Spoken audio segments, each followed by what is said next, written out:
Welcome to our webinar on reducing populations in the juvenile halls around the state, with a special attention to the work to close the juvenile hall in San Francisco. I'm Margaret Brodkin. I am the director and founder of Funding the Next Generation, which I founded about 5 years ago and grew out of the work that I have been able to lead in San Francisco, specifically helping communities, coalitions, and cities and counties around the state create dedicated funds for children and youth, which we were able to do in San Francisco, the first one in the state, the second one in the country, in 1991. And one of the things we're most proud of about that fund is that it has funded a whole network of alternatives to incarceration. So we have had a very substantial substantive network of community-based alternatives to incarceration, which has allowed us to move towards closing our juvenile hall.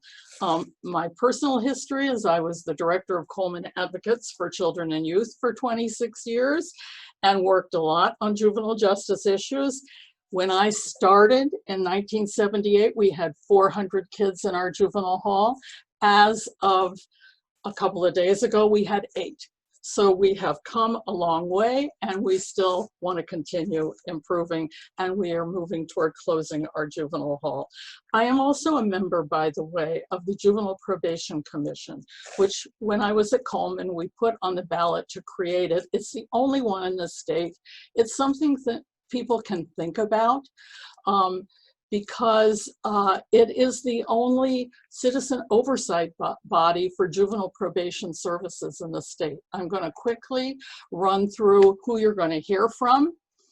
This is an all-star lineup, and I'm very excited. The first person we'll hear from is Shamann Walton, who's a member of the Board of Supervisors and has been the moving force behind closing the juvenile hall and creating that legislation. He's been a community leader, a school board member. He is a true believer in juvenile justice reform, and we're just really pleased to have Shamann with us.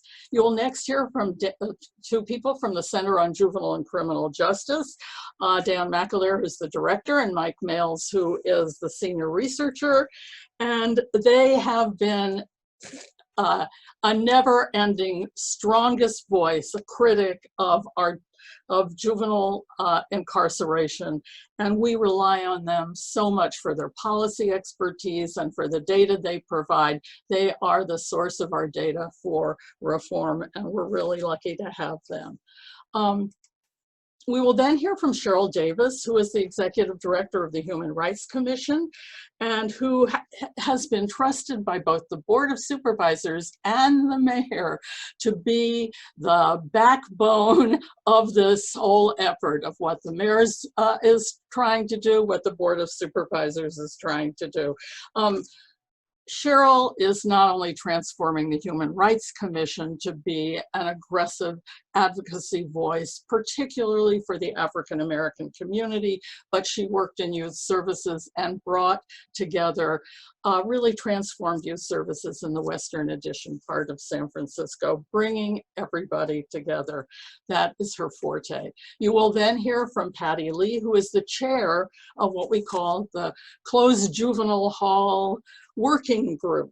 And Patty has been the managing attorney for the public defender at our Youth Guidance Center Juvenile Justice System since 1981. She has played a huge role in the reduction of children in our juvenile hall. She has a national reputation for the model she has created about what a public defender can do, and that's been key to our making this progress. You will then hear from Denise Coleman, who is the Director of Juvenile Justice Programs for Huckleberry Youth Programs. And in 1999, she was made the director of something we call CARC. And she will tell you what CARC is, because we believe that is the core for transforming our juvenile justice system. She's also a member of the Board of Supervisors committee, and she is one of the founding members of the Juvenile Justice Providers Association, which has been a major voice in this work. You will then hear from Rome Jones, who is a youth commissioner in San Francisco from Bayview Hunters Point, and he was selected by Cheryl Davis to play a major leadership role in the youth outreach part of this whole effort. He spoke so passionately at the Mayor's Blue Ribbon Committee about the need to bring in the voices of those impacted by the policies and programs that were being considered, that she put him in charge of the youth outreach. You will then hear from Fernando Madrigal, who is the outreach worker at Chalk, a youth empowerment organization in San Francisco, but he has been speaking all over the state about the needs of reforming the juvenile justice system based on his own experience and having been part of it. He is also, by the way, on the Youth Council of My Brother and Sister's Keeper Initiative in San Francisco. And Crea Gomez will end this program. She is the education director of the Young Women's Freedom Center. And her life was transformed by the Young Women's Freedom Center when she was 16. She then went off to do all kinds of things I didn't know about till I read her bio, including being a doula and becoming a parent and being an organizer and a teacher in a charter school in Oakland. She has come back as the education director. And when I talked to Shamann's office about this whole process, they said, it could never have happened without the Young Women's Freedom Center. They have been such a strong, ongoing voice and are part of every aspect of what we are trying to do now. So I am going to stop screen sharing and turn this over to our wonderful supervisor, Shamann Walton, who is the instigator of San Francisco's effort now to close our juvenile hall. Shamann. Thank you so much, Margaret, for hosting this webinar. And I just want to thank everyone for tuning in as we have a very needed discussion about alternatives to incarcerating our young people. And just going to talk about how we were able to get to the point where we are closing our juvenile hall here in San Francisco. It's important to note that this was a conversation that we started years ago, working with a lot of community advocates, a lot of our folks that provide alternatives to in-custody experience for juveniles. So it's not something that happened overnight, but we did get to a point where the climate was ripe for the type of change that put us in position to where we could actually have a strategy forward to close our juvenile hall. I was fortunate enough to be elected to the Board of Supervisors in the November of 2018 election. And immediately after being elected, I actually had a conversation with the director of the Juvenile Probation Department at the time. And we were talking about some of the things that we need to do to support our young people here in San Francisco. And one of the things I told the director is we were going to be pushing to close Juvenile Hall. And I think that he looked at it as a conversation that he's heard many times and something that would be in passing, and we wouldn't be serious about having that opportunity. But some positive and exciting things happened once I got sworn in and started serving. One, Jill Tucker and Joaquin Palomino with the San Francisco Chronicle was doing an article and actually a series on the declines in the juvenile hall population across the state and California, the declines in juvenile crime, and the cost to incarcerate our young people, and why we were spending so much money on programs that were actually ineffective. As we know, the #1 indicator of a young person and someone ending up in prison is their previous juvenile hall in custody experience. That, coupled with having some very strong and aggressive reform colleagues here on the Board of Supervisors, particularly Supervisors Ronan and Supervisor Haney, and also our great legislative staffs in our office. I was fortunate enough to have and still have Tracy Brown Gallardo. Supervisor Ronan had Carolyn Goosen at the time, and Matt Haney still has Abigail Viramontes Mesa, and all of us worked hard together to put together legislation and policy to push at the Board of Supervisors that would give us a path forward to shut down our juvenile hall. And it's very important to start off with a nucleus and a cluster of members of the Board of Supervisors that were so passionate about this type of reform and coming up with opportunities and alternatives to incarceration for our young people. So that article came out, we introduced our legislation, and it was great to see how we knew that a lot of our advocates had already been working towards this, but it was great to see how a large population of San Francisco was very supportive of making sure that we shut down this facility that was not working for our young people. But the real thing that really got to me and made me want us to do this as quick and as soon as possible is because as a juvenile, I was incarcerated in Solano County Juvenile Hall, as well as Contra Costa Juvenile Hall on several different occasions. And it was, as someone who's worked with young people all my life, and I've gone into the ranch and talked to our young people, I've gone into Juvenile Hall several times to talk to our young people, I was witnessing the same incarcerated experience that I had over 20 plus years later. Walking in a line, sleeping on a concrete slab with a mat, not being able to talk and have conversations at meals, and having the education system where you're basically just working out of workbooks and not getting a real opportunity to be successful and change. And so nothing from my incarcerated experience as a juvenile helped me get to a point where I could change my trajectory in life. And in fact, all we saw was a true path to prison, and it was feeding the prison pipeline. And so this was something that I was really excited to have colleagues that wanted to dive right in and say, we are going to close down Juvenile Hall. And the climate was right. We had one of the biggest papers in the state working with us and really pulling out the data and demonstrating why this wasn't working and why it was a waste of resources, and juvenile crime was down. It was prime because a lot of city leadership was excited about now reimagining the opportunities for our young people. And so I'll dive in a little bit to the legislation, which I know will be discussed a little bit, but it includes a 13-member working group of professionals from the Public Defender's Office, District Attorney's Office, Juvenile Probation Department, experts in the field of alternatives to incarceration in the labor force.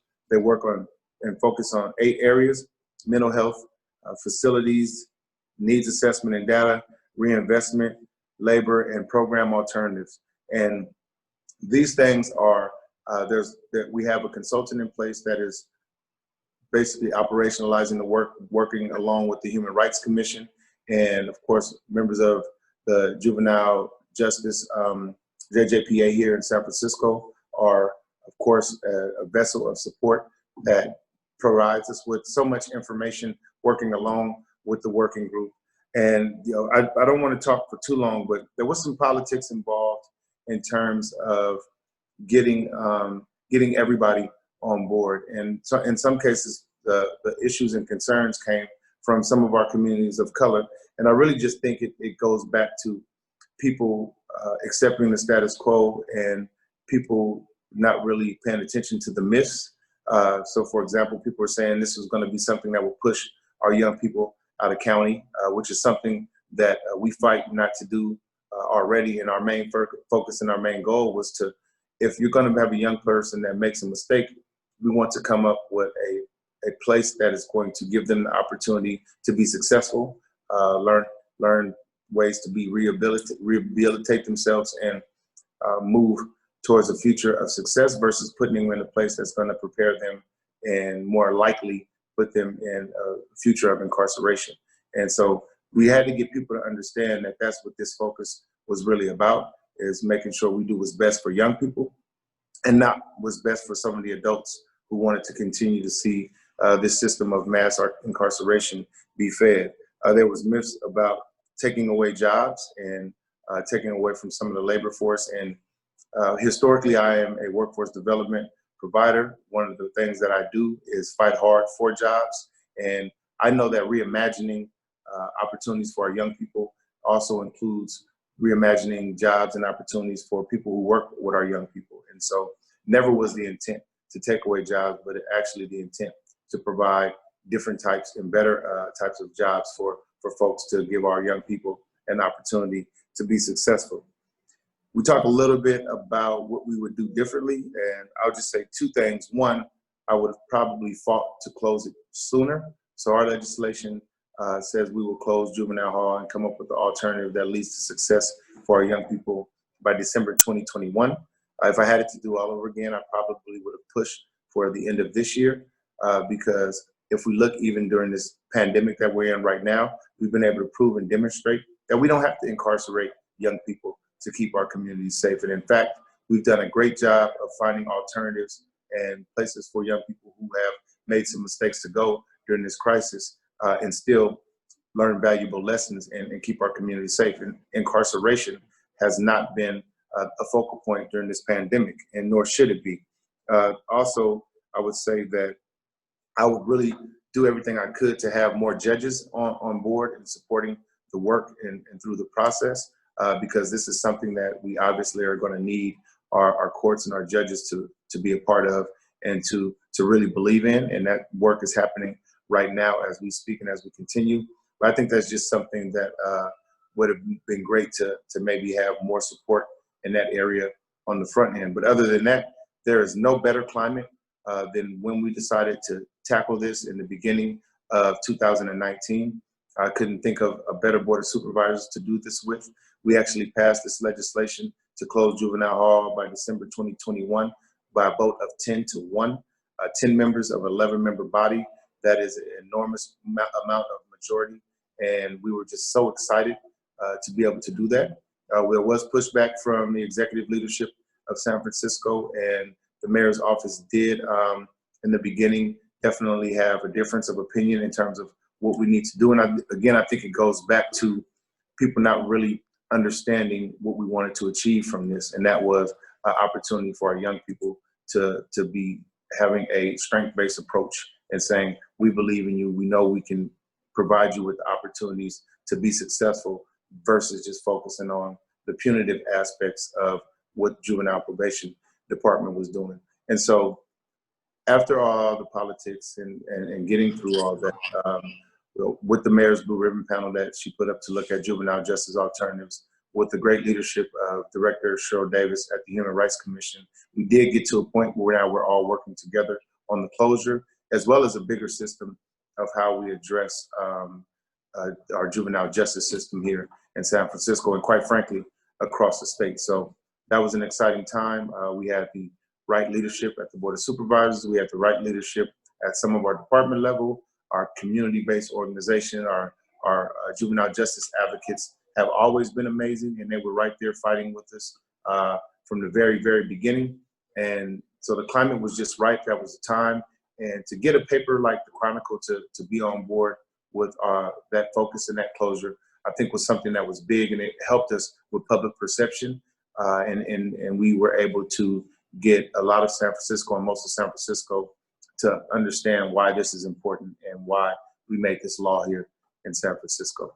So with that, I will stop. And I just want to appreciate Margaret Brocken for the time and opportunity to discuss what we've been working on here in San Francisco, and for having this webinar. Thank you. Thank you so much, Supervisor Walton. You have been the leader of this movement. I would like to now move on to the Center on Juvenile and Criminal Justice. So Dan and Mike, can you share your screen or unmute yourselves and make your comments? So I am now unmuted. Yeah. As far away. So thank you, everyone, and thank you, Supervisor Walton. Margaret, thank you. I'm Dan Mcaleer. I'm the Executive Director of the Center on Juvenile and Criminal Justice, and I've been told I've got to speak fast because I got 10 minutes. And I just want to say that the issue of Juvenile Hall, the Juvenile Halls in California, is really the issue for the 21st century. We have an enormous number of juvenile halls throughout the state, about 8,000 vacant juvenile hall beds, according to the Legislative Analyst's Office. This all started in the 1990s We had a prison boom at the juvenile hall level, at the county level. As a result of federal legislation that put money out to incentivize counties to build juvenile halls in anticipation of some coming crime rate that was being predicted by right-wing think tanks, California expanded virtually every county in the state, built new juvenile halls, renovated old facilities to the point where now we are overstocked with places of confinement. And so the challenge of advocates in the 21st century is going to be reducing or reversing this trend. And I'm proud to say that San Francisco, thanks to Supervisor Walton, is leading the charge by closing its juvenile hall. But this is going to be the fight that's going to happen in virtually every county in the state. The juvenile halls absorb a tremendous amount of money. We spend about $300,000 a year per kid per cell, and that's money that can go to things that actually can impact a kid's life. We could be taking that same $300,000, investing it in housing, investing it in education, investing it in counseling, investing it in a variety of services for kids in the community to help make families stable. But as long as we continue to invest in these places of confinement, we're never going to make progress in reforming juvenile justice. So proud to be here in San Francisco. I'm going to turn it over to Mike. Mike is my colleague for 25 years. We've been tracking this expansion of juvenile hall beds in California throughout this time, and have been warning. Mike has been sounding warnings about this for the last 25 years. And during the whole idea that this juvenile hall expansion happened, it was based on this anticipation of this coming juvenile crime rate, which I said before had its origins in these right-wing think tanks based on racism and xenophobia, and that this coming decade of super predators was going to unleash this crime wave. Well, the opposite happened. The kids didn't cooperate. And what we have right now is the lowest youth crime rate in recorded history. This is the best behaved generation of kids ever recorded. You never hear about that. But yet we've built an infrastructure to confine large numbers of kids. And by creating that infrastructure, you create pressure on these old bureaucracies to fill those beds. And so one of the concerns that we have, we recently confronted, is there was an attempt by the Chief Probation Officers Association to raise the age of juvenile court jurisdiction. And we can have a debate about that, but the motivation behind it by the chief probation officers was to find a new pool of kids to fill these empty beds, because they're under pressure from their unions, they're under pressure from their boards of supervisors to keep the beds filled. So for the future of advocacy, at least for the foreseeable future in California in juvenile justice, it will be about reducing the number of institutions of confinement. And that's the challenge ahead for us. And on that note, I'm going to turn it over to Mike. Okay, thanks very much. As Dan said, I'm senior researcher for the Center on Juvenile and Criminal Justice. Thank you for inviting me to participate in this. And I don't know if I have to try to figure out how to share these two slides that I have, or if Dan or someone else has them handy there that we can do a screen share, because they're much more informative than looking at me. Dan, do you have the slides to show, or do you want me to make an effort? Someone? Dan, you're muted. Mike, can you do it from your side? I've never done it before, but we'll see. Hit screen share, the green. There we go. Is it there? You got to hit OK. There's like Okay. a little button. Okay, now I have to. Boy, can I do this? I want to try to get rid of the this particular slide. Mike, we are very Yeah. short on time. I think you're going to have to tell us what's on the Yeah. slides. Okay, well, it's too bad because, let me see if this one will, no. All right. Just quickly go through it. Yeah. All right, we've seen major declines, as Dan mentioned, in juvenile crime, and I don't think people, especially in policy levels, have really appreciated how dramatic this crime decline is. Back in 1969, there were over 15,000 youth arrested in San Francisco, and last year there were 800. And this has been about the way it's gone statewide. And so as a result, we have seen, and we can go to this second slide. I don't think it's going to be very clear, though, unfortunately, because we can't get rid of that extraneous material. But we've seen major declines in juvenile incarceration at the very time. As Dan mentioned, we've seen an increase or a growth in the number of beds in juvenile facilities. If you look back to 1990 and follow the red line on this graph, there were about 9,400 beds available in local juvenile camps and halls. Now, over the next 10 to 15 years, about 15 years, because of federal incentives and because of predictions of a coming juvenile crime wave, we added about 4,500 beds to the capacity of juvenile halls and camps. And so we went up to over 14,000 available capacity by about 2007. Since then, there have been some halls closed, but we still have these halls that have to be taken care of, like the Log Cabin Ranch, that have a lot of capacity and expenses involved, but don't have any kids in them because they've been closed. All right, now look at the blue graph. What happened with the facility populations? The average daily population that are in juvenile facilities was about 9,400 in 1990. It's gone up to almost 12,000 by 2000 due to the crime wave of the 1990s. Since then, it's declined more or less steadily, and now we have about 3,600. And as of March 2020, we have about 3,200 in juvenile facilities statewide. So notice that around the year 2000, if you look at the intersection of the red and blue lines there, the juvenile population began to divorce from the bed capacity. And the result is the green line.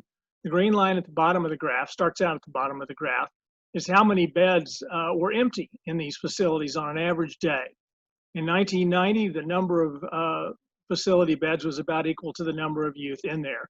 By the late 1990s, we actually had about 1,000 more youth in these facilities. They were overcrowded compared to the capacity.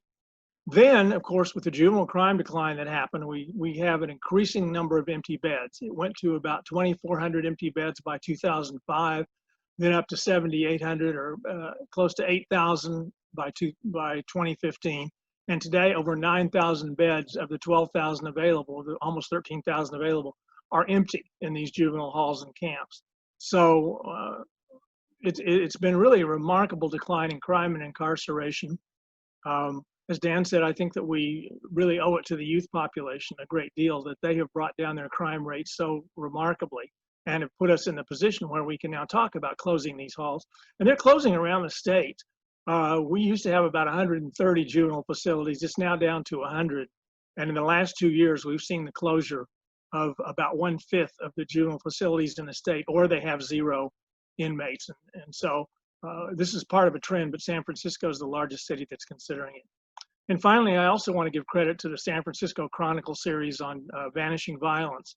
This is the first time we've been able to get major media attention, which has led to major policy attention to this massive decline in juvenile crime and juvenile incarceration and the rising expense of juvenile halls and the possibility of closing many of them.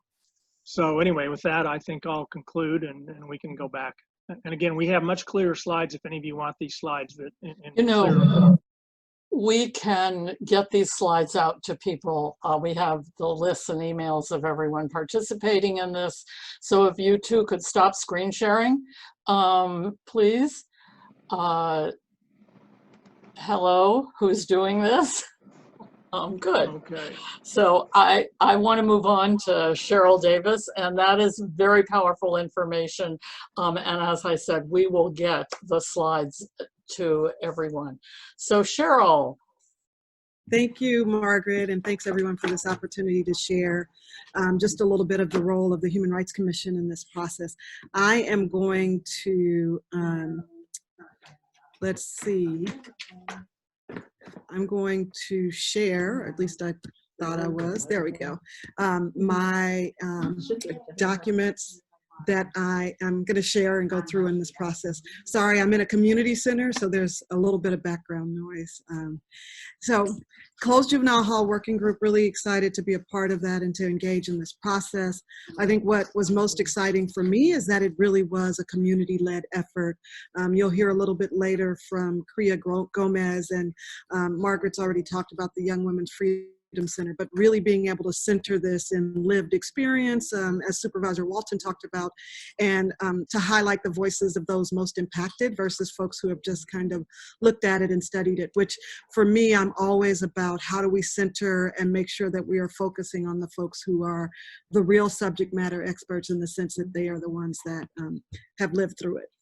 So the Human Rights Commission, by and large, is focused on addressing discrimination, bias, and disparity in the city. Our role with the Closed Juvenile Hall Working Group is that we hired and staffed the working group with a consultant as well as staff member at the HRC to make sure that it is moving and going and that it is getting everything that it needs. We are also responsible for preparing and submitting a report that describes the working group's progress. As a lot of us are experiencing, this has been delayed a little bit due to COVID-19 and some of the restrictions around our ability to convene and meet. As a legislative body, we were bound by some of the rules of the city and county of San Francisco and could not just operate as a community group that wanted to meet on Zoom. There are a lot of Brown Act, Sunshine Act, a lot of different things that we had to consult with the city attorney's office on. And then one of the last responsibilities that we have is helping to develop the Youth Reinvestment Justice Fund. And so we're still in the first part of this work in terms of just trying to look at what it looks like to redesign and redefine the program, but that we are at the end of it also looking at how we're going to reallocate funds and how we're going to make sure that those funds get to community-led, community-invested programming. I thought about this quote from Gandhi just in the sense that we really have not created a space for young people to be able to be free in the sense that if they make mistakes, there's nothing that limits their ability to continue to grow and have new opportunities. And I think part of this for me, why it resonated so much, is that we were really about how do we create a space where we're focused on the well-being of young people, and that if they make a mistake, they don't and somehow lose their freedom or their ability to learn from the mistake that they've made and to continue to grow. So part of this, I think about Margaret when I think about this piece in terms of, were we trying to improve the system, or were we going to do some innovative things and do something different than the system? I saw this, which is very pixelated here, but I saw this picture and thought about Margaret, who went and stayed, spent some time overnight in Juvenile. And the idea that you go in, you experience it, and you have some real live ideas about what it's like to be in there. And just painting the wall is not going to change the way that it feels to lay on a concrete slab, right? Putting a piece of paper over the glass that is the window out of your room does not change the way that you feel about having really this open space, and you can't even go to the bathroom without somebody watching you. And so were we just trying to improve those experiences, or were we trying to really shift and innovate? And so as a part of that process, what we realized is that we needed to create a roadmap to well-being. And we had to think about, everybody's in a different place in space, but some of the most important pieces of this was, how do we on this continuum, like what is it that we want to do? And ultimately we wanted to have a thriving and healthy group of young people, and that we wanted to cause no harm. But we wanted to not just fix what was broken, but to do something very different. And so with that, during this process, we realized that through the Mayor's Juvenile Justice Reform Panel, and even to some degree with what we've had with the working group, that folks were really in very different camps. Some people wanted to transform, some people just wanted to reduce harm, and other folks wanted to totally blow it up and start all over again. And that in order to affect change, we needed to be able to hold all of those spaces and really move forward. But you'll hear from Rome Jones. I think the most important piece for me was a youth perspective and what's real, because I am not one of these people, which, you know, I think is why I've had the pleasure of serving at both the Board of Supervisors and the mayor, is I'm not one of these people that's like, let's sit and talk about it for a year and then make some recommendations and hope something changes. I think this is about how do we actually affect real change? How do we actually do something that's going to transform? Let's take everybody's opinions and ideas and make sure at the end of it, we've actually done something and not just talked about it. And so I'm grateful for Patty, who I know is going to come up next, who can talk more about like the real on the ground implementation of moving forward. So thank you so much, Margaret, for including me in this and allowing me to share a little bit of my role and vision for this work. Thank you so much. That was fabulous. Patty, are you there and ready? I'm here. And do you want me to show the org chart, or do you want to know? Yeah, show what Shamann mentioned it, but if you wouldn't mind showing it. So I am Patty Lee, and I'm the managing attorney at the Public Defender's Office, and a longtime juvenile defender, and founded the Pacific Juvenile Defender Center, working with juvenile defenders throughout California. We have well over 1,000 members on in our center, where we collaborate and share information and strategies. And it has really helped to develop reform, not only locally in San Francisco, but throughout California. And the reason I bring this up is because I was asked to speak of our role as a public defender. And frankly, we are now change agents. I started back in the juvenile division over 30 years ago. At that time, our 150-bed facility was actually over capacity for the staff, and we were approaching 130 youth in custody. That was in the 90s, and kids were actually double bunked, and they were sleeping on the floors, on the concrete floors.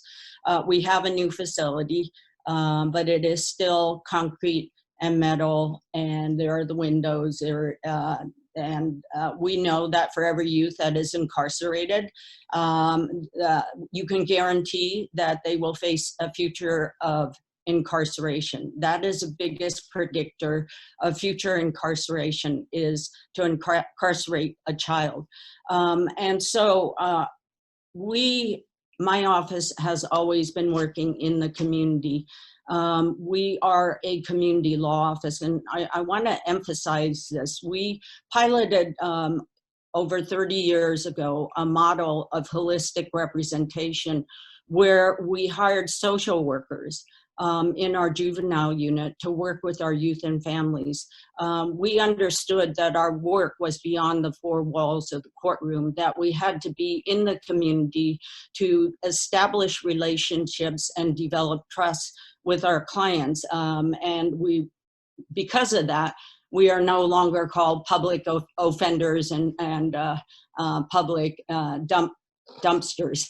But so based on the work in our community and our office being a community law, we opened our doors and actually provided office space and the use of our equipment, computers and copiers to community-based organizations to provide alternative release plans. So we established a very, very strong partnership, one of the first alternative detention release organizations with DDAP, Detention Diversion Alternative Programs, well over 20 years ago. And we wanted to have expediters that could immediately work on plans to release youth from custody and to provide a strong release plan that our judges would embrace and feel comfortable with releasing our kids into the community.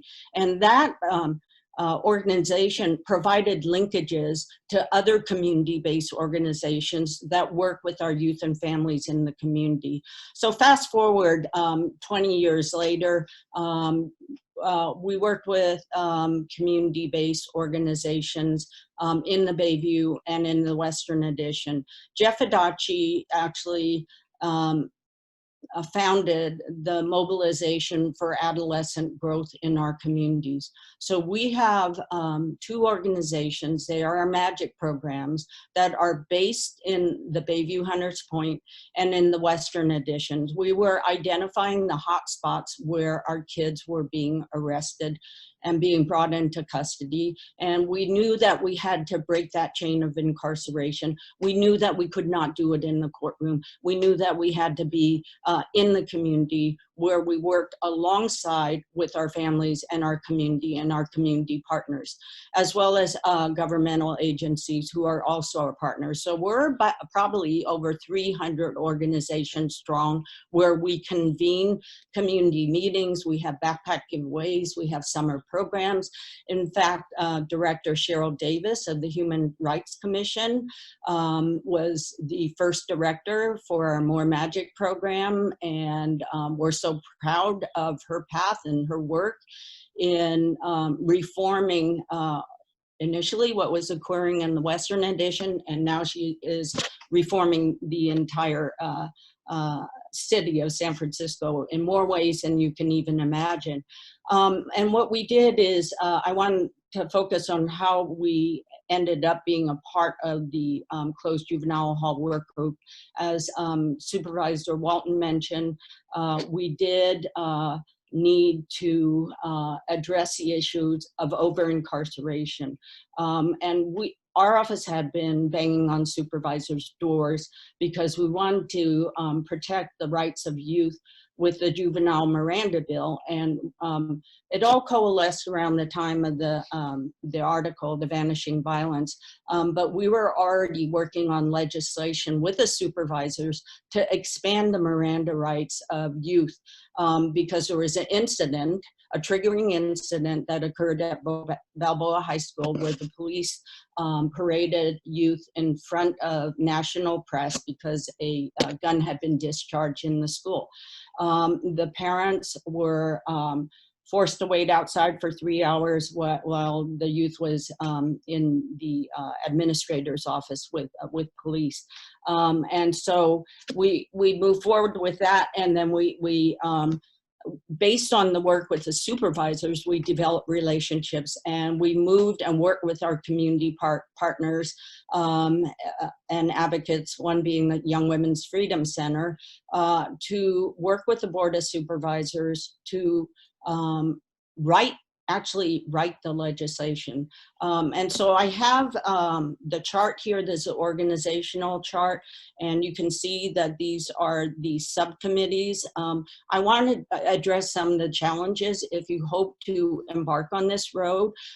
Transparency is paramount. Make sure you include everyone. It is really important to think about working with labor and to ensure that you have labor leaders that can assist us in the process. I will say it has been a challenge to bring the judges and the courts on board, but I want to mention one Welfare and Institutions Code. The judges have to approve any place that we develop or create for a house or a suitable placement of detention for youth. So it's extremely important to educate our courts, to have them on board, to provide them with information. They are an objective body and they are independent, but I think our role and our challenge is to bring on all the stakeholders and to ensure, so I know that I'm getting cut off, but I have actually much more information that I can share with anybody if they should so wish, and it's basically a work plan. So thank you, Margaret. No, I think it would be useful to the extent that we can share the youth plan from the working group. Patty, with people, the part of it we can make public, or, I think that would be useful to folks. And just so people understand the whole network of services that Patty was describing, that was all run under the auspice of the Public Defender's Office. It was a visionary public defender that started these magic programs that did many of the things that Patty described. Okay, we need to move on to Denise. Are you there, and are you unmuted? I'm unmuted and ready to go. Yes. All right, thank you, Margaret. So I'm going to speak a little bit about what we're doing in San Francisco with respect to diversion and another community collaboration that we have with the Juvenile Probation, or the Juvenile Justice Providers Association.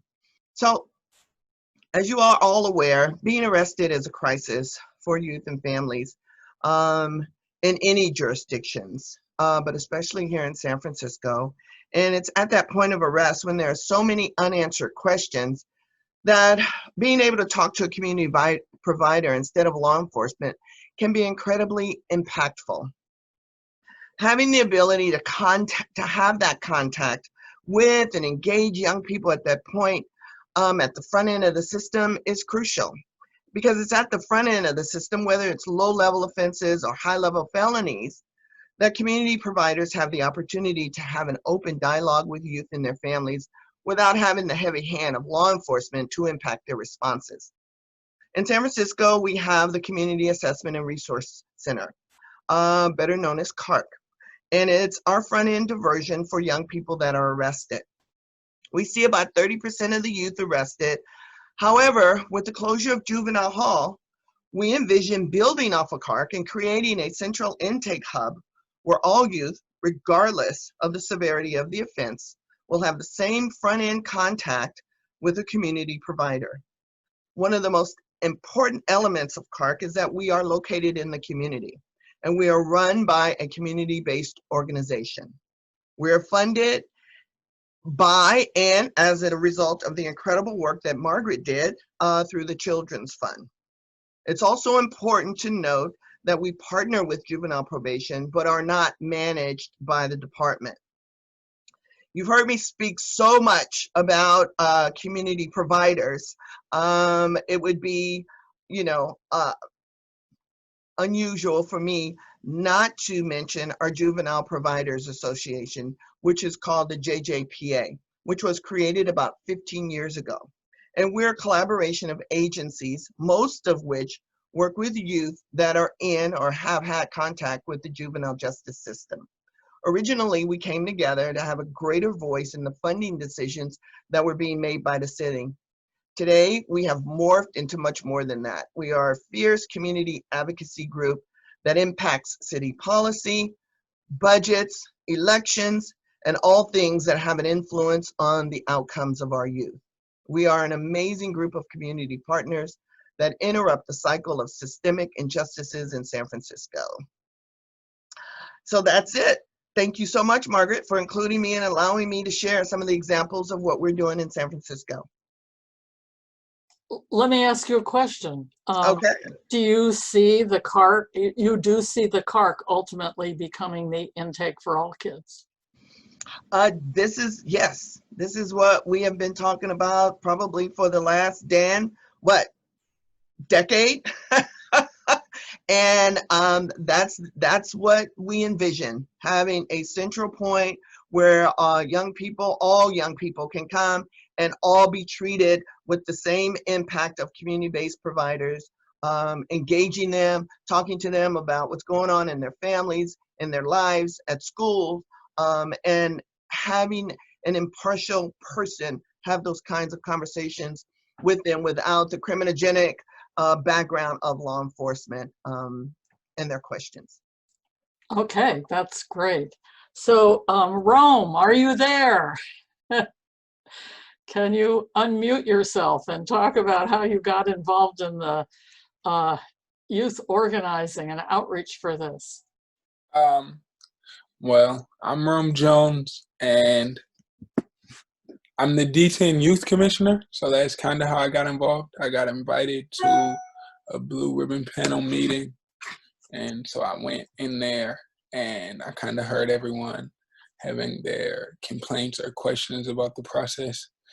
And one thing that really came up for me was like how we were going to engage the impacted communities. I mean, especially like neighborhoods in the D10, because I know like where over there we are severely impacted by like juvenile and the juvenile justice system. So that was my question. And then that question led to like Director Davis having me come in at the HRC and setting up some of that like community engagement work that I did with, at the time, I believe Stephanie was a Willie Brown fellow. So we did a lot of setting that up and like working with the team at HRC to set that up. And what came out of that was we set up 4 community meetings, and then we did some meetings in the high schools as well, particularly high schools that were impacted by the juvenile system, like a lot, either by like a lot of their population already have been in juvenile, or like people from there have like traditionally either went to juvenile or been there before. And so we had a lot of conversation with them, and we really just wanted to focus on like what they felt the reimagining would be. And I think what came out of that was like what we heard young people talk about and have issues with is like the number of role models they had and the type of role models those people were, and what type of opportunities were being presented to them. A lot of young people just asked for like education and things that they wanted to learn about, different employment opportunities. They talked about like adult accountability and like how adults think of them in a certain way just because they've been to juvenile, or like the fact that the adults in juvenile were like not allowing them out of their cells or like giving them free time, and they felt like animals. They talked about just wanting to learn basic skills such as like financial security, money management, things like that. They talked about wanting a center that would like put resources in one place where they know they could go get help at, and like stuff really to that effect. And just like they talked about like how hard juvenile was on them, and like how distant they felt from their families, and how they didn't feel supported, and like reconnecting with their families. And so we really just wanted to take that piece back into the work. And I think we did a number of presentations to the Human Rights Actual Commission, and then also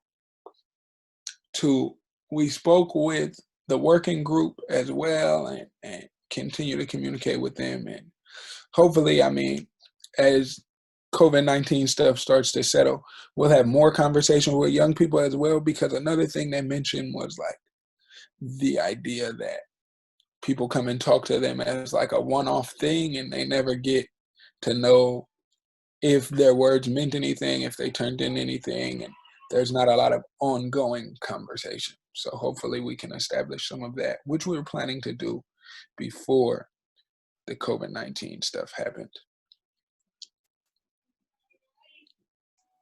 Rome, can you say what role the Youth Commission plays in all this? The Youth Commission, well, directly in the process of like all of this stuff, the Youth Commission didn't, like, other youth commissioners weren't at like the event, but I think the Youth Commission's role is obviously advocating for what we think is going to be best for young people. And so the Youth Commission has always taken a stance against incarceration in general. And so with that, we're always looking for different ways to reinvest in young people and create opportunities that will lead to productive lives for them. The Youth Commission obviously reviews as much stuff as referred to us around youth issues in the city. And I think the Transformative Justice Committee in particular is like, it's always been a priority to push that the reinvestment is in community and not in incarceration. So, and I would just say that the supervisors really listen to the youth commission. They really listen to you have a very powerful voice in this. So it's a key component of our ability to change. Yeah. So do we have Fernando with us? I'm right here. Oh, good. I'm so glad. Well, Yeah. Tell us what you think of all this. okay. Well, my name's Fernando. I showed up like at the beginning. Basically, I'm a youth and social justice advocate. I've been incarcerated in Juvenile Hall in San Francisco from the age of 14 to 18 in between, but a total of incarcerated like years. I at least spent 2.5 years incarcerated.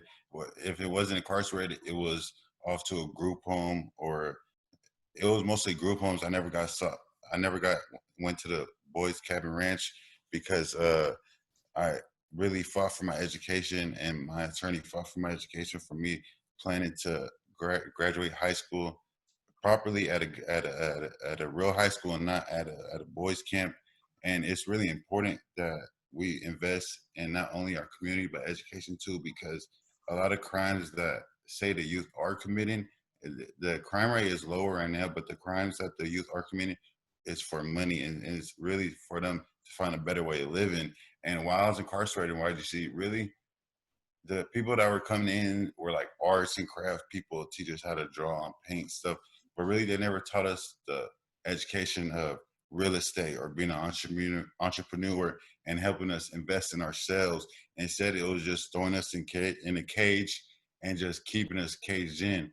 And really that, a lot of youth deal with depression. You know, I was diagnosed at the age of 15 with PTSD, and for a youth at 15 years old, I had a psychologist. I had to tell me what PTSD was, and not many youth know what that was. And I was given pills, and a lot of youth incarcerated, you know, if they feel like you were acting up in there, they just think you have a problem and label you as something, and then you go see a doctor and they give you, you know, I have a friend that really got crazy off the pills that were given in the Youth Guidance Center. And I feel it's also important to shut down Juvenile Hall too, because a lot of youth in there are impacted and community-based in San Francisco. It's really like the Mission, the Bayview, the Western Addition, the Fillmore, that the youth are getting taken off the streets. And it's really kicking them out of their communities, because for me personally, I had to stay away for my whole, basically a block away from my mother's house and then the rest of the Mission District. And it's really hard for me because I'm a target in the police eyes. They see me, if I step in and stay away, I automatically get incarcerated. There's no ifs, ands, and buts. They know I'm not supposed to be there. And it's my community, you know, like I dealt with that for a lot of years, and I'm still dealing with that, trying to get off my adult probation. And also too, I feel like I got transferred from juvenile probation off to adult probation due to the lack of my education and due to the lack of help due to the juvenile system. It's not really helping the teens become better as a person. It's really just throwing them in a cage for 6 months, as long as they feel that is right, and throwing them back out on the streets. They're not sitting them down, talking to them, telling them what they did wrong, and educating them on how they could do better. And it's important for that, because the lack of poverty rate and everything going on around the world is due to lack of education. And I really want to fight for reinvesting in schools and ways to bring out the entrepreneurship within a lot of youth, because not many youth hold intellectual property. You know, they don't have that creative idea where they could take it out and make a business plan or make their own, or create their own path to income. Because at the end of the day, you're going to catch a youth's eyes if it has something to do with their life, something that's going to benefit them, something that's going to get them to make more money, something that's going to better their family, something that's going to do something, be an asset for them in the future instead of a liability. You know, they're getting thrown into cages and not really getting told what they did wrong. They understand what they did wrong, but they don't understand the meaning behind it. They just see their name in a affidavit and see their charges and just think that they have a target in the back. And it's really, youth minds don't grow up until the age of 22. Hold on, up until the age of 22 because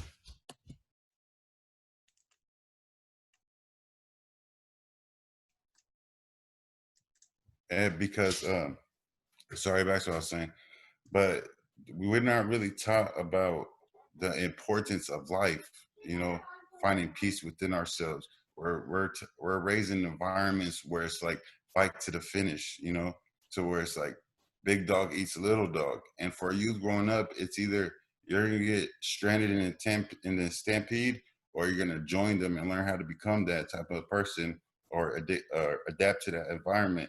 And really, it's me personally that created somebody that I didn't want to become. I mean, I became and I made negative choices in my life, but due to me not knowing what's better was resulted in those type of actions. And I just wish that community-based organizations were more prioritized in communities, because if I knew all I had to do was go build a resume and get a job, and that's how I could that's how I could gain my income, and I would have been done that instead of trying to look for other money-based crimes to try to have some income coming in my house.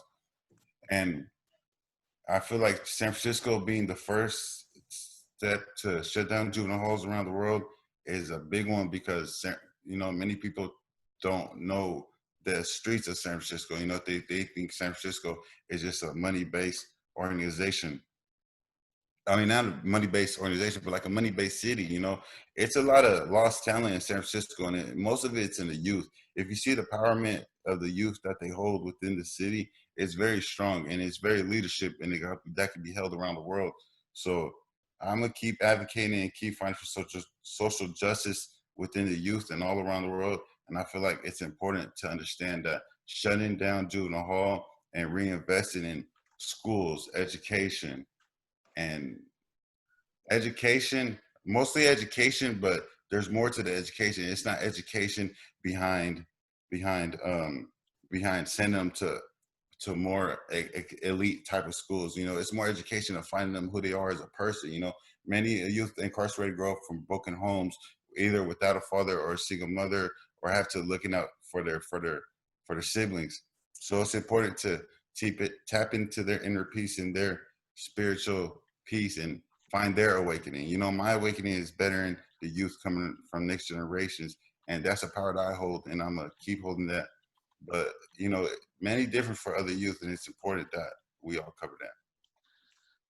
That was great. And I want to say that I wasn't there when you spoke at the big hearing, the demonstration that happened in front of City Hall at the launch of this effort, but everybody reports that, you know, your ability to speak out and speak around the state and speak at the hearings here and it has just had a huge impact. So thank you very much. Thank you for being part of this. I want to now turn to Kriya. Are you there? I am. Kriya, for whom we could not do this without. Hi, everyone. So my name is Kriya Gomez. I'm a second-generation San Franciscan. I'm a co-founder of the Sister Warriors Freedom Coalition, and I'm the education director for the Young Women's Freedom Center. First, I want to give a shout out to my fellow center sibling, Najma Douglas, who runs our Siblings on the Rise leadership internship. She's on this call. And I also want to give my fellow JJPA members a shout out. I also want to give a shout out to Valentina Cedeno, my co-chair for the subcommittee that I serve on as a member of the Close Juvenile Hall work group. She's with Young Community Developers. And I also want to give a shout out to Project Level, who I see who's on here. And I'm also a member of the California Alliance for Youth and Community Justice, for a statewide coalition. They supported the Young Women's Freedom Center throughout this fight to pass the legislation. So I also want to give them a shout out. And I would be remiss if I did not start off what I want to talk about without giving a shout out to Ray Balbaran and Jim Queen and Jean Jacobs, who were some of the first advocates that moved to shut down Juvenile Hall. in the 60s and 70s and 80s. And so I do not do this work, without acknowledging my elders and our ancestors, as those are the shoulders we stand on. And also those are the folks that, gave us the fire. They were the spark that helped us kind of push this forward. So I want to tell you a little bit about the Young Women's Freedom Center, because I think that's really an integral piece to the role that we played in passing the legislation to shut down Juvenile Hall.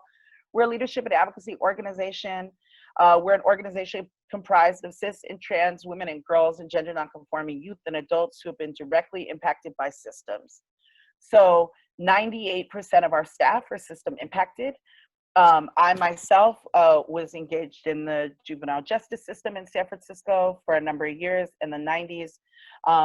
Actually, Patty Lee was one of the public defenders that was so amazing and was a great advocate and mentor for us when we started much of our work as an organization in '93. And more than half of the young people we work with have been impacted by multiple systems. This is really important to understand, because I don't think a lot of people understand that the juvenile justice system is it is the gateway to a lot of different systems. So I want to talk about how we supported the youth during this fight. So I want to say that our initial fight in this to shut down Juvenile Hall really started as a conversation with our previous chief of probation. We had started with research and had found out some really concerning things about Juvenile Hall and the experiences of the young women that we worked with in Juvenile Hall. And we had tried to attempt to approach them to fix these issues. And what we were told was that the population has dipped so far that we can't possibly be holding young people that should not be at Juvenile Hall. And by then, yes, the population had dipped, but I think that there's a really important thing that we all should think about when we think about conversations around divesting and investing, divesting from systems and investing in community. And for a moment, I want you also all to think about a young person that you really love. A young person, it may be your own young person, it may be a niece, a nephew, it may be somebody in your community. And I want you to think about what it is that they need in order to be their best selves, to be the most amazing adults that are fully equipped to be able to take on all of the things that life has to offer and that will challenge them.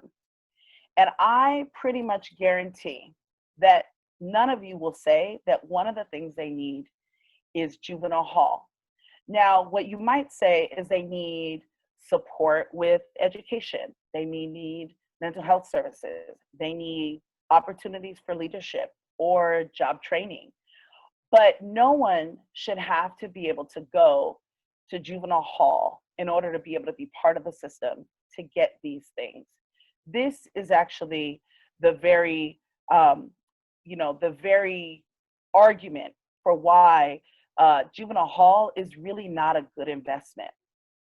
So, this conversation that we had with the chief really didn't sit well with us. It didn't sit well with the young people that we worked with. And when the opportunity had showed itself up that many of the folks on the call had talked about, we decided that we were going to be part of that fight to shut down Juvenile Hall, and that our greatest asset to being a player in this fight was our experiences. So what we did was we trained young people to analyze the data that was provided by juvenile probation on themselves. And we taught them how to use it. We taught them how to disaggregate it. We taught them how to look at other data and compare it. So they were able to look at the population of Black folks and Latinx and Asian and white folks in San Francisco, and they were able to compare it to the population of young people that were in Juvenile Hall, and found out that more than half of the young people that are currently sitting in Juvenile Hall are Black and brown. And that was really a startling, you know, they know the system, but to actually see that this was data that the system was proud to be representing and to be sending out on a monthly basis, and that things had not changed in more than 20 years, 30 years, was really shocking to them and startling. We also created materials for youth and youth advocates to educate themselves, their peers, and other youth. And so we created a curriculum that actually accompanied this whole fight, and was able to walk people through both the conversations, the difficult conversations they needed to have around juvenile hall, but also to be able to talk about, you know, the reasons why juvenile hall needed to be shut down. I think the other thing, you know, and why this is so important, Adrienne Marie Brown, who's a good friend, she's also a Black joy cultivator and an organizer, has a quote. The quote is, "All organizing is science fiction. We are bending the future together into something we have never experienced, a world where everyone experiencing abundance, access, pleasure, human rights, dignity, freedom, transformative justice, peace. We long for this. We believe it is possible." And it is that belief that it is possible that allowed for us to feel brave enough to collaborate with stakeholders in San Francisco to pass this legislation and to even participate in the writing of the legislation in order to make sure that the things that we knew we needed, and to make sure that there was no loopholes in it that would potentially backfire on us. We taught them strategy. We taught them how to, you know, go to their local officials and be able to talk to them about their stories and why they wanted them to support this shutdown of the passing of the legislation to shut down juvenile hall. But we also wanted them to dream, and we wanted them to dream about what San Francisco would look like without this system.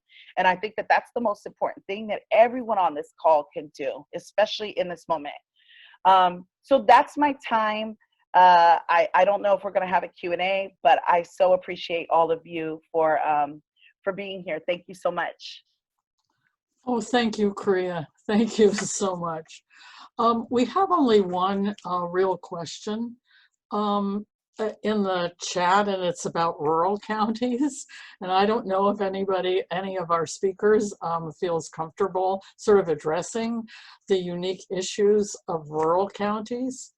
I do want to say something about that. Okay. Yeah, so I don't want anybody to not understand that San Francisco is very unique in its situation, that we're both a county and a city. What I want to say about rural organizing and rural, I also ran a national network, and rural organizing is very different. The one thing that I will say that I think no matter where you're at is to find a group of young people. The most impacted people must be the people that are leading the fight to shut down facilities or to make whatever change it is that you would like to make in your community and your county. The second thing is to train them up on who all the players are and how the data works and where this information is. That's also really important in order for this fight. I think the last thing is to not be afraid to meet with stakeholders and to tell stories, that your stories are very imperative to be able to shifting people's their ideas about the system and their ideas about who you are. Remember, for a lot of folks that have the power to make change, you're a number if you are impacted by those systems they're in charge of running. And so it's very important for you to be able for them to connect to the stories, to what really happens when people experience those systems. Yeah, that's, I think, very helpful. I'm wondering, Dan, if you're still on, if you have any specific information about what's happening in juvenile halls in rural areas of California? Well, one thing that's happening is what we said earlier, is the populations have plummeted. In fact, El Dorado County closed their juvenile hall. But I just actually want to pick up on something that Kriya said, and I think it's an important point, because as the juvenile justice systems shift and we go more towards a localized model, which is happening as we speak, the governor is talking about closing the state's youth correction system, which in my opinion is long overdue. But it's important for people organized at the local level. Don't think that advocacy stops when you go and negotiate with the conventional system, with the, the established bureaucracy. That is probably going to yield the least results. If change is going to occur in the juvenile justice system, communities and people in those communities have got to take charge. And part of taking charge is taking your kids back. And that is what Patty was talking about earlier, even working with your public defender, going into court and presenting some option to the judges and, people from the community, just showing up.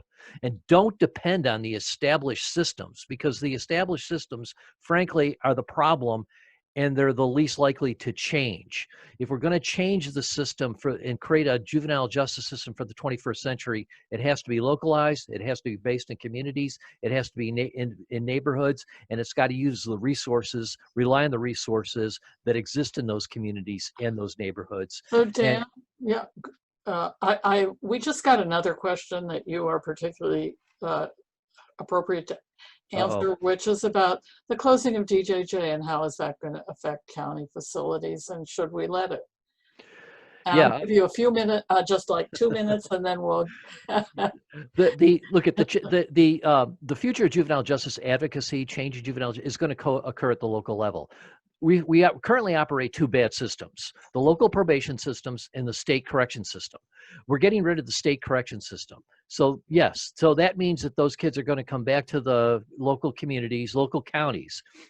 And the impact will be different. We got 58 counties in the state. Some counties rely more heavily on the state system than others. Some are more punitive than others.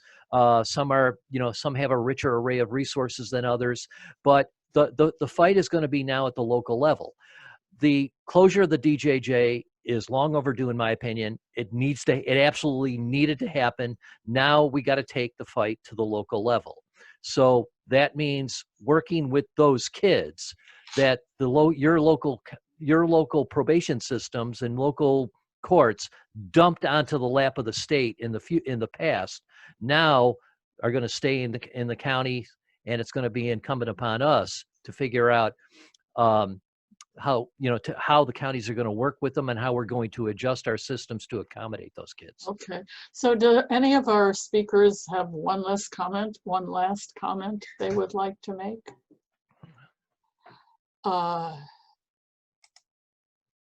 If not, we are coming to an end. What? I think Rome did, Margaret. Yes, right. I do. Oh, I'm sorry. I can't see everybody. Yes, Rome. So the last thing that I would say is, like, not only did I hear this from other young people that I've spoke with, but I definitely feel the same way. A lot of these conversations on youth issues seem to be very dominated by adults.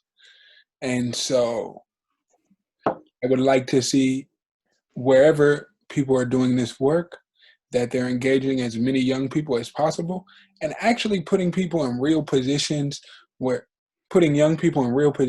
they have a real impact on the decisions, really to even have an equal vote in most cases. So, like, that's what I'd like to see. My ideal situation would be at least to every one adult, there's one young person in the conversation. So, and I see in the comments that someone said paying youth for their time, like, that's huge. I think young people being able to make money off the strength of their voices and being incentivized for their good behavior is going to be a big part of like changing this system. So let's keep that in mind moving forward in the work. I see you got a lot of positive comments, Rome, in the chat. So thank you so much for that. We are coming to the end. I do want you to know how you can get in touch with Funding the Next Generation. I want to reiterate that we will be sending out everything that's been shown. And if you email me and ask me about something specific, or how to get in touch with all of the people who have participated in this, or how to have input into the process that we are undergoing in San Francisco,